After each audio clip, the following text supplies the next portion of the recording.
Hey everyone, it's Carissa Wiley at SprinkledWithGlitter.com. Thanks for joining me today. Today I am sharing a super fun and easy interactive card featuring some brand new products from Concord and Ninth's September 2023 release. This is their holiday release, and I love holiday and Concord and Ninth when they collide. There's nothing better. And this release is so full of amazing goodies. I'll be sharing some more videos featuring products from this release, so stay tuned for that. Today I am featuring the Over the Rooftops dies and coordinating stamps. And I just wanted to show you that when I am working with a larger die set like this with lots of small pieces, I like to start with the pieces that I know and die cut them from the colors of cardstock that I absolutely know. Now, there's a lot of decision making in something like this, like what color do I make this?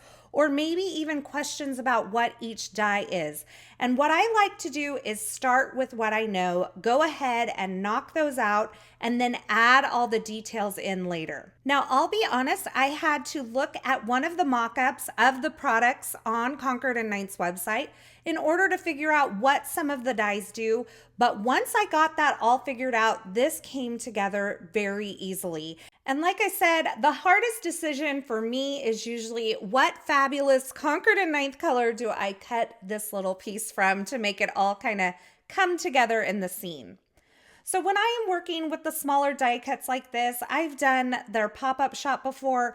You can either use an adhesive on the back of your cardstock and then die cut the cardstock with the adhesive on the back, or you can die cut these from your cardstock and use liquid glue and some tweezers or an embellishment tool to help you place all of these smaller pieces. But I just wanted to quickly show you this one house as it comes together with all the trim and the detail pieces that you can die cut from different colors. And then I'm going to add this little door, which I've die cut out of some sea glass cardstock.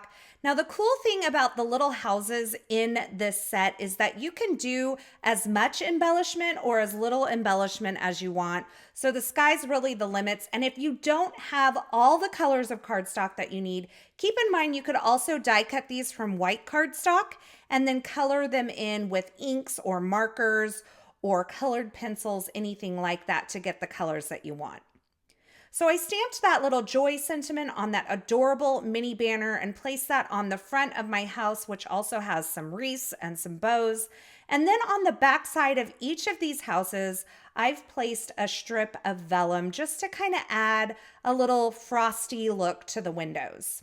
Now I've added each one of these houses onto that little snowy mountain background that I die cut from some Concord and Ninth white glitter cardstock. And to add a little dimension to those, I'm using some foam adhesive to adhere them on, but I'm also adding a layer of liquid glue because I am adhering these onto glitter cardstock, and glitter cardstock can be a little tricky to stick things down to. So I'm adding that little insurance of some liquid glue. Now I took a white gel pen and I added some snowy details to the tops of the roofs and the car and the little windows there just to add a little fun detail. I forget how fun it is to add accents with a white gel pen. And now I'm adding a little ink blending onto this circle. Now I die cut this circle using one of the dies in the die set.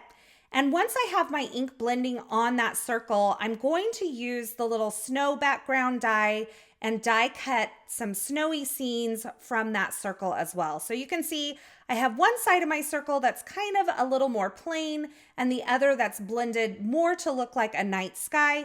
And I'm adhering that entire thing onto a layer of glitter cardstock so that you'll see the glitter coming through those little snow holes. I mean, there's probably a better name for them than snow holes, but you get the picture. I've added some sparkling clear snowflake sequins onto the circle as well. And now I'm adding my little die cut Santa and his little 8 tiny reindeer onto the top part that I've blended to look like a night sky. Now, in order to assemble this interactive card, it's super easy. I'm going to take the foreground of my scene and place it onto my card project. And then I'm going to slide that little circle behind it and then kind of mark that spot with my little paper piercer here. And then I'll pick up this panel of white cardstock, that I'm adhering everything onto, and I'll just make sure that I have a nice hole in the center of that where I want my circle to end up. Now I have a small square of foam here. This is fun foam with no adhesive on it.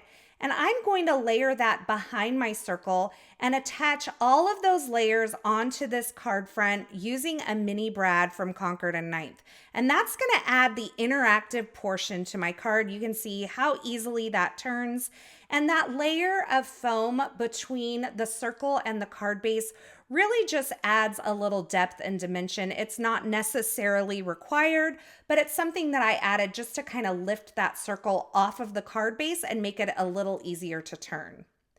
Now I have the coordinating stamp set, and I'm using that little turn greeting there along the edge of that circle to make sure that the recipient knows that they can turn this. And then I'll add my little scene onto the front, and I did use some foam adhesive just along the bottom of that scene on the back side to make sure that none of my adhesive interfered with the turning of that circle. Now I die cut this Merry Greeting and stacked it up 3 times. This is some poppy cardstock from Concord and Ninth. And this is from the Christmas Cloche die set from Concord and Ninth. It's another one of their new sets that I can't wait to use. And I'm just adhering it, kind of overlapping my scene using a little bit of liquid glue.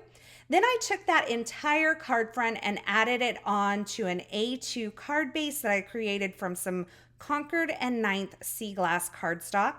And just like that, we have a completed interactive card that's so easy to put together. Now keep in mind, you could recreate this and leave off the more holiday-ish elements and create a card like this throughout the year. So you could create a springtime row of houses with a springtime sky, with maybe one side rainy and one side sunny. I think there are so many ways that you can use this. This would be a great housewarming set as well. And I love it when you can grab a holiday set like this and use it throughout the year for different occasions. Now, as always, I will have links to the featured products used in this project in the description at YouTube. So if you're looking for something in particular, be sure you check there, or you can head on over to my blog at SprinkledWithGlitter.com. I'll have that linked below as well. Over there, you'll find more still shots, more information, and a complete list of supplies. As always, I want to say thank you so much for stopping by and hanging out with me today. I would love to hear all of your creative ideas for using this set in the comments below, so be sure you drop those there. Thanks again for watching. I'm so glad you're here, and until next time, I hope you have a fabulous day.